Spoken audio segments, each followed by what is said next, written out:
Saya perkenalkan dulu ya, beliau ini Bapak adalah Saya Tri, Pak.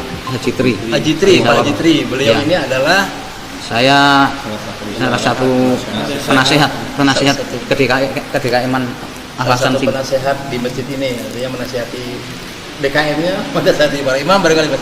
Insya Allah belajar. Tabligh itu artinya apa Pak? Tabligh itu artinya menyampaikan. Menyampaikan. Tabligh artinya menyampaikan.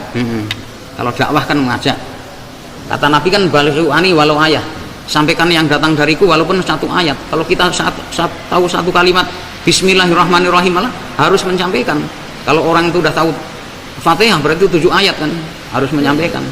Tadi sebutan jamaah tabligh itu sesuai enggak? Sesuai. Dan semua orang Islam itu harus menjadi jamaah tabligh.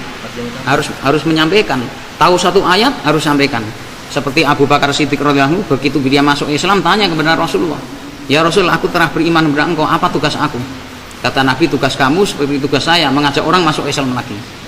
Maka hari itu juga Abu Bakar Siddiq telah mengislamkan 6 orang.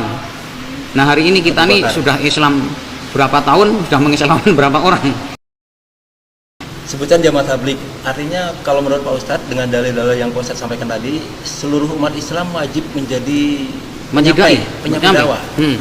Bahkan Nabi Allah berfirman, "Kuntum khairu ummatin ukhrijat linnas ta'muruna bil ma'ruf wa tanhauna 'anil munkar wa tu'minuna billah." Kalian adalah sebaik-baik umat, the best of umat. Jadi Allah sudah melantik kita, dikasihkan kamu umat yang terbaik. Syaratnya apa? Ukhrijat linnas, keluar untuk menjauhi manusia. Menjumpai untuk apa? Ta'muruna bil ma'ruf, ajak mereka kepada kebaikan. Wa tanhauna 'anil munkar, dan hentikan dari kemungkaran. Artinya ini Allah sendiri yang sudah yang berfirman bahwa kamu nih sebagai orang Islam ini adalah umat yang terbaik. Syaratnya apa? Harus menjumpai manusia, bukan didatangin manusia. Paling tidak ada 4 ciri-ciri dakwah. Yang pertama, mendatangi nggak nunggu diundang. Ciri-ciri apa? Ciri dakwah Nabi. Nah, karakter dakwah Rasulullah SAW dan semua Nabi. Dia mendatangi umat tidak nunggu diundang. Kalau dakwah nunggu diundang harus lebih datang lagi. Tapi orang yang undang ini orang udah cinta agama kan, ya kan? Ciri yang kedua, ngajaknya hanya kepada Allah, nggak kepada golongan, partai, ya, kesukuan, kelompok, tidak. Hanya kepada Allah ngajaknya. Ciri yang ketiga adalah dengan kasih sayang, dengan sopan santun dan kelembutan melihat kebaikan, nggak melihat kesalahan, ya kan, nggak mengungkit kesalahan, nggak menyentuh masalah aib. Ciri yang keempat adalah bi amwalikum wa anfusikum, dengan harta dan diri. Jadi dakwahnya Nabi ini dengan harta dan diri. Ongkos dia keluarkan sendiri, ya kan, keperluannya dia dengan hartanya sendiri. Bi amwalikum wa anfusikum. Hari ini orang cuma bertanya, itu Bapak pergi ke luar negeri, ke Perancis, ke Belanda, kemana? Ongkosnya dari mana? Saya katakan, orang yang piknik ke Paris, ya kan, ke sana nonton maksiat, atau pergi ke Bali, kalau kata orang Sunda, lalajo buligir, itu di ongkosan ku siapa? Ongkos sendiri kan? Ya kan, orang untuk melihat maksiat aja ongkos sendiri, apalagi untuk mendakwahkan agama cari surga. Baru 10 hari yang lalu kami, ya, satu rombongan dari sini telah belajar juga mendatangin ke India sana, ke New Delhi, kemudian singgah juga di Colombo. Berapa lama di sana? Di sana saya berangkat tanggal 10 hari ya. Nah, di sana itu sebab Pak Ustadz sudah kontak duluan atau bagaimana? Supaya jadi tabligh ini seluruh dunia ini sudah ada saling kontak gitu. Macam ini. Terkait. Tapi waktu saya ke India, ini tidak kenal dengan tamu-tamu ini. Jadi kenalnya juga di sini aja karena luas sekali kan. Tapi artinya kita ini udah suatu komunitas yang internasional. Kita kemanapun, ya alhamdulillah, dulu saya pernah sampai ke Amsterdam, ke Norway. Kenapa kita diterima di seluruh alam? Itu pertama tidak menyentuh masalah politik, itu. Kemudian tidak menyentuh masalah khilafiyah, perbedaan fikih. Kemudian tidak menyentuh masalah aib. Kemudian tidak menyentuh masalah pangkat dan derma, status sosial. Ini nggak pernah kita singgung. Karena apa? Yang membedakan di sisi Allah hanya yang takwa. Inna akramakum indallahi atqakum. Yang mulia ini yang takwa. Dia istilahnya orang petani kah, orang kota, orang desa, yang kaya, yang miskin, asal takwa itu yang mulia. Maka kita nggak pernah sentuh masalah status sosial, sehingga kita ke seluruh alam itu dimudahkan gitu. Nah di masjid ini alhamdulillah kita coba, kita mengamalkan dakwah yang diikuti Nabi, termasuk menghidupkan amalan masjid dengan ikut cara Nabi itu. Jadi kalau kita belum, bagi yang belum bisa keluar daerah yang jauh, ya paling enggak silaturahmi harian di lingkungan kita ini.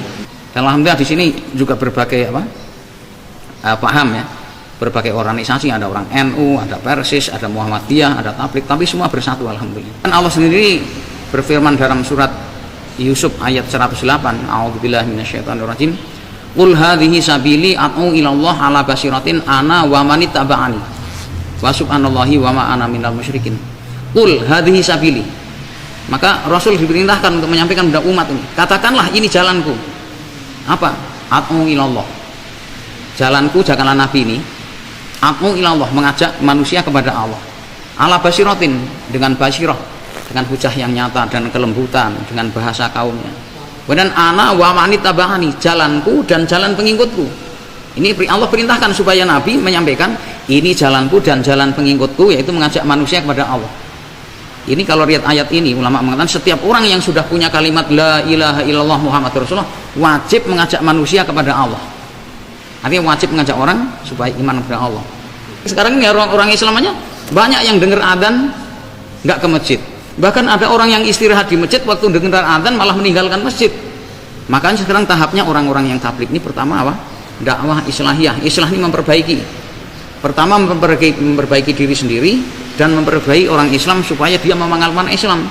Sehingga nanti Islam ini benar-benar menjadi contoh. Maka kita harus bikin suasana bagaimana pribadi dulu Islam. Kalau kita dengar adzan harus segera ke masjid yang laki-laki. Ajak anak-anak kita. Setelah itu lingkungan kita nanti jadi satu RT Islam, satu RW Islam, satu kampung Islam. Nah kita targetnya ke sana. Bukan kita ingin menjadi bikin khalifah negara Islam dulu, ya kan? Di Indonesia ini nggak perlu bikin negara Islam dulu. Uang untuk mengamalkan Islam tuh nggak ada kesusahan. Nah tinggal orangnya ini yang diislamkan dulu. Dengar adzan, dia langsung ke masjid. Kan waktunya puasa harus puasa, ya kan? Kalau dia dagang, jangan sampai menutupi catat barang, jangan mengurangi timbangan, jangan menipu. Kalau utang piutang bayarnya harus betul. Nah nanti kan suasana Islam nih. Nah tabligh itu targetnya pertama diri sendiri, terus lingkungan yang terdekat dulu. Nah jadi tujuan kita bertabligh, ikutkan bagaimana kita mencari bekal anak kita, istri kita, keluarga kita selamat dari. Ini satu poin lagi, kewajiban seorang suami itu Pak, itu garis besarnya hanya 3 aja kata ulama. Yang pertama harus mencari nafkah, mencari nafkah yang halal. Wajib mencari tapi tidak wajib berhasil. Wajib usaha tidak wajib kaya. Wajib menanam tapi tidak wajib membuahkan. Itu harus mencari nafkah. Yang kedua, ini yang jarang dilaksanakan. Untuk yang pertama ini, orang mengusaha, seorang pegawai negeri yang sudah pensiun pun berusaha bisnis lagi. Kewajiban yang kedua, mengajarkan agama kepada keluarga dalam rangka menyelamatkan diri dan keluarga dari api neraka itu. Bagaimana seorang suami mengajarkan Fatihah pada istrinya. Tidak sedikit orang itu udah punya cucu tapi belum pernah mengajarkan Fatihah pada istrinya. Sedangkan Abu Bakar Siddiq sendiri, kalau istri tidak sedang sholat suka diperhatikan Pak. Bagaimana bacaannya betul enggak, cara rukuknya, cara sujudnya, tumak ninahnya betul enggak. Lah kita sudah seperti itu atau belum? Kalau tidak, ini bahaya, ancaman bagi kita di hari hisab nanti. Memahamkan agama keluarga. Jadi sekali-kali itu, mah coba baca Fatihah. Selama ini bapak lalai, sudah seumur ini bapak belum mengecek bacaan Fatihah mama. Ini kewajiban kita. Cara wudhu diperhatikan, bacaan tasyahud, tutup auratnya diperhatikan. Lah kenapa kita harus keluar ikut tabligh? Itu dalam rangka itu mencari bekal bagaimana selamat diri dan keluarga kita dari api neraka. Dan kewajiban yang ketiga, ini termasuk yang tidak mudah, termasuk yang bicara pun masih belajar, tidak menyakiti hati istri. Jadi ingat, kita harus mencari nafkah yang halal, ya kan?